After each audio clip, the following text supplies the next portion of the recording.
Buenas tardes a los amigos del canal. Vamos a continuar viendo el tema de torsión en elementos de hormigón armado o concreto armado. Este sería el segundo de los videos, la parte B. Estimo que vamos a tener un tercer video teórico y luego un video final con ejemplos de aplicación. Bueno, como mencionamos, la torsión se presenta en muchísimas ocasiones en estructuras frecuentes de edificios, por ejemplo en las vigas de ochava de esta estructura sobre esquina, y hay ocasiones en las cuales podremos no considerarlas y otras ocasiones en las cuales tendremos que estar obligados a evaluarlas y realizar el diseño correspondiente. Por ejemplo, en una ochava, como vimos anteriormente, concurren dos vigas M1 y M2, supuestas empotradas en los extremos, supongamos en columnas que le generen ese empotramiento. Si la viga M2 se deforma por flexión, el giro de flexión extremo de la viga M2 es impedido parcialmente por la viga M1 por la rigidez torsional correspondiente. Entonces esto genera la torsión en la viga M1. Los orígenes de la torsión habíamos visto que pueden ser por compatibilidad de deformaciones, en cuyo caso es una torsión secundaria que eventualmente puede no ser considerada en el diseño, y por equilibrio, en cuyo caso es esencial tomarla en cuenta en el diseño, porque si no se va a producir seguramente una falla o colapso derivado de esta situación. Con respecto al análisis del comportamiento en estado 1, del ensayo que aplicamos en el video anterior, vimos que bajo momentos torsores reducidos las piezas de hormigón armado trabajan en estado 1, es decir, no fisuradas, donde entonces el hormigón podemos asignarle la capacidad de tomar esas tracciones limitadas. Las armaduras presentes en la pieza, aunque trabajan por adherencia y se deforman conjuntamente con el hormigón que está colindante, no modifican sustancialmente el comportamiento de la misma, dado que su aporte es función, como dijimos, de la compatibilidad de deformaciones, y para el hormigón no fisurado de tracción, estas deformaciones en el acero son muy bajas, multiplicadas por el modo de elasticidad del acero, generan tensiones no superiores a los 200 kg por centímetro cuadrado en las armaduras. La relación entre el esfuerzo torsor aplicado y el giro se mantiene lineal en el periodo en estado 1 y son de aplicación aproximada los conceptos que conocemos de resistencia de materiales para materiales homogéneos, elásticos, sometidos a torsión pura. Entonces, recordando algunos conceptos, si tenemos una barra circular con estas características, empotrado un extremo y aplicado un momento torsor en la sección M, trazamos una línea de cuadriláteros en la periferia de la barra antes de aplicar el momento torsor, con lo cual tenemos dos secciones, por ejemplo la 1 y la 2, y dos líneas paralelas al eje de la barra como la LM y la KN. Aplicado un momento torsor, veremos que se produce un giro de la sección. Entonces pasamos a M' a N' entre la sección 1 y 2, pero no hay un movimiento en el sentido del eje de la barra circular, o sea que se mantiene indesplazable esa distancia. Por lo tanto, no hay tensiones presentes según el eje de la barra. Sí hay tensiones en una sección normal, como las podemos visualizar según la teoría elástica, con un máximo en la periferia y un valor nulo en el centro. Entonces, solicitada una barra de sección circular a un momento torsor extremo, dibujamos una cuadrícula sobre la superficie y luego de aplicado el momento torsor, la red rectangular se transforma en una red compuesta por paralelogramos. Podemos deducir que en las secciones transversales de la barra existen tensiones tangenciales y a consecuencia de la ley de reciprocidad de tensiones tangenciales también van a aparecer tensiones longitudinales, tau. Se observa asimismo que la distancia entre las circunferencias 1 y 2 no varía, es decir que la barra permanece invariable y por tanto no hay presentes tensiones normales. Este tipo de torsión libre o no restringida, se denomina torsión de San Venant y origina un sistema de tensiones principales de tracción y compresión inclinadas 45 grados respecto del eje de la pieza. Básicamente estamos repasando conceptos de resistencia de material. Este sistema de tensiones principales inclinadas a 45 grados con respecto al eje de la pieza generará tensiones de tracción principales y de compresión que se cruzan a 45 grados, como vemos aquí en el dibujo. Por eso que Morse, uno de sus probetas, las armó con armadura helicoidal, porque sobre la base de un estudio elástico definió las tensiones principales de tracción y en función de eso colocó armaduras que siguieran esas líneas teóricas de tracción. Si ahora sometemos a una barra de sección rectangular a un momento torsor en el extremo, ya el comportamiento va a ser diferente. Observamos que las secciones ya no permanecen planas, sino que se alabean. De restringirse la posibilidad de alabeo, como vemos por ejemplo, una goma rectangular, que la tengamos fija en un extremo y le apliquemos una torsión en el restante extremo opuesto, no solo que va a girar, sino que las caras se van a alabear, como vemos en el dibujo A. Entonces, aparte de las tensiones de San Venant que estamos graficando en el dibujo, van a aparecer tensiones longitudinales por alabeo que varían a lo largo de la barra.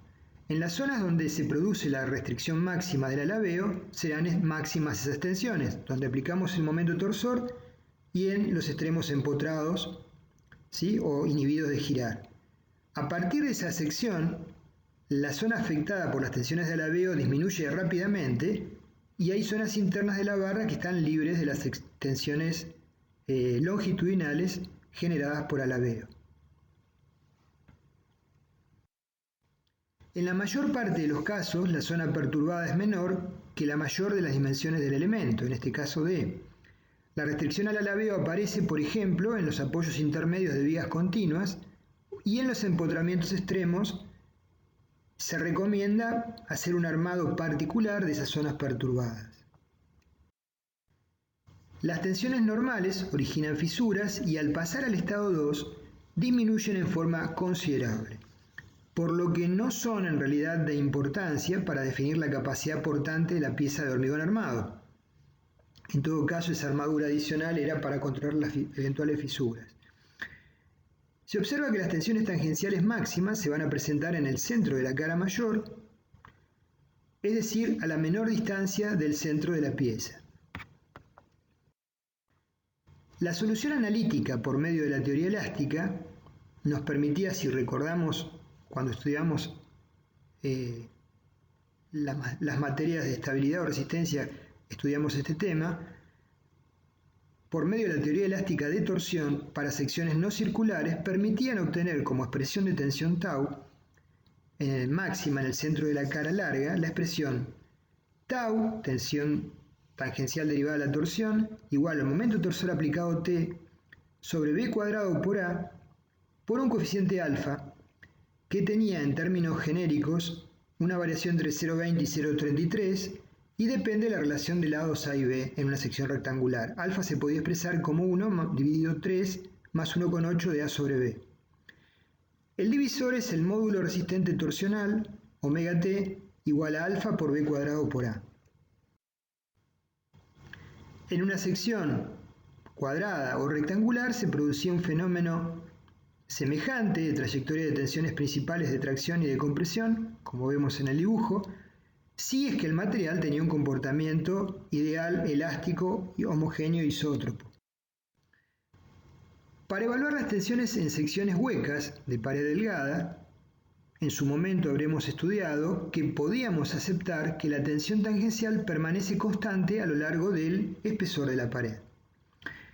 De resultar el espesor de la pared variable, es posible demostrar que el producto de la tensión tangencial por el espesor de la pared es una constante, denominada Q flujo de corte. Entonces, una sección hueca con geometría irregular, hemos trazado la directriz de esa geometría en línea punteada, tomando del centro de la sección un segmento de diferencial de S rayado y aplicado momento torsor T, va a generar sobre ese elemento diferencial de S, de espesor T, una tensión tau que multiplicada por el espesor y por el diferencial de S y a su vez multiplicado por el radio R, va a generar un diferencial de momento torsor que, integrado a lo largo de toda la sección, va a equilibrar el momento torsor exterior aplicado. Entonces, si la sección fuese variable, lo que tenemos es que el producto de tau A por TA en una sección con un ancho tau A es igual a tau B por TB en una sección con un ancho diferente tau B. O sea, que el producto de tau, la tensión, por el espesor es una constante y se denomina flujo de corte. Multiplicando la tensión media tangencial por el elemento diferencial de S, obtenemos una fuerza tangente a la curva media del espesor en cada uno de los puntos. Ahora, el producto de la fuerza por su distancia al centro de la sección R da como resultado, como dijimos recién, un diferencial de momento torsor. dt es igual a tau por T el espesor por ds por R. R es el brazo de palanca. Ahora, integrando, tenemos que el momento torsor en la sección será la integral del área de tau R diferencial de A. El diferencial de área lo podemos expresar como el espesor T por diferencial de S.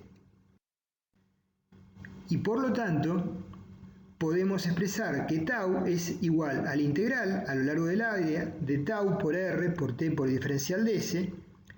Como dijimos que tau por el espesor T es una constante, lo podemos sacar fuera de la integral y nos queda que el momento torsor es igual a la tensión tau por el espesor T por la integral a lo largo del área de R de S, que no es ni más ni menos que 2 veces A, donde A es el área encerrada por el perímetro medio de la sección transversal. Sí, la integral de R diferencial de S es 2 veces A.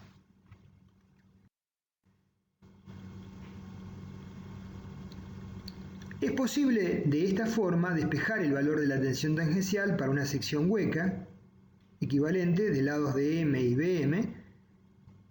La tensión tau sería derivado de un momento torsor aplicado T igual a T sobre 2 veces el área A por el espesor T. O sea, si los lados son BM y DM, en términos genéricos la tensión T sería igual al momento torsor tau sobre 2 veces BM por DM por el espesor mínimo, si el espesor de DM y de BM fueran diferentes. Esta expresión la propuso Bredt en 1896. Recordando los ensayos que se desarrollaron en la década del 60-70 en Alemania, se observó en ensayos de Leonhardt que dos vigas o elementos de hormigón con igual armadura longitudinal y estribos, igual calidad de hormigón, igual geometría, aplicándole un momento torsor en ambos extremos, una sección llena y una maciza, una sección llena y una maciza es lo mismo, una sección llena o maciza y una sección hueca equivalente, presentaban el comportamiento que vemos en el dibujo, momentos torsores, giros relativos. Entonces, ¿cuál era la diferencia entre ambas? Que la sección hueca se producía el pasaje del estado 1 al estado 2, la fisuración y la rigidez torsional se reducía sustancialmente, donde está marcada la flecha en rojo. Y la sección maciza, exactamente exteriormente igual, se producía el pasaje del estado 1 al estado 2, donde está marcada la flecha en verde, por encima. Pero luego, si seguíamos incrementando el momento torsor hasta generar la falla por torsión, el momento torsor último era absolutamente semejante. Es decir, para definir el momento torsor crítico de fisuración era relevante la sección. Ahora, para definir el momento torsor último, la zona interior de hormigón no incrementaba la capacidad de absorber momentos torsores de la pieza. Entonces se observó del ensayo el significativo cambio en la rigidez la torsión al pasar del estado 1 al estado 2, ya lo hemos hablado. Se observó también la importancia de definir el T crítico o momento torsor de fisuración. Entonces, retomando el estudio de la pieza maciza de hormigón armado con sección rectangular, vamos a evaluar el valor del momento torsor que conduce el pasaje del estado 1 al estado 2 para ese elemento. Porque es una variable importante, porque va a definir un cambio de funcionamiento interno importante. Analizando la figura sobre la viga rectangular que vimos recién, vemos que sobre un elemento diferencial de la cara de la viga, las tensiones principales son sigma 1 y sigma 2 igual a tau, con inclinación de 45 y 135 grados. Cuando la tensión principal de tracción sigma 1 sea igual a F'T, la tensión de rotura de tracción del hormigón, se va a producir el pasaje del estado 1 al estado 2. ¿Cómo definimos F'T? Bueno, como una referencia se podría definir como la tensión de rotura de tracción de un tensor. En su momento, repasen el video de tensores, que lo hemos visto hace algunos meses atrás. F'T es igual a un tercio de raíz de F'C. Se puede definir de esa manera en forma aproximada. Entonces, si tenemos que tau T es la tensión debida al momento torsor, pero debido al momento torsor crítico sería tau crítico. Tau es tau crítico sobre 2 a 0 por T. Podemos despejar el valor de tau crítico, ¿sí?, en función de las restantes variables. Pero en lugar de tau T ahora ponemos F'T. Y en lugar de F'T ponemos el valor equivalente, un tercio de raíz de F'C. Entonces llegamos a que la tensión, el momento torsor crítico que genera la fisuración en una pieza prismática sería igual a F'T.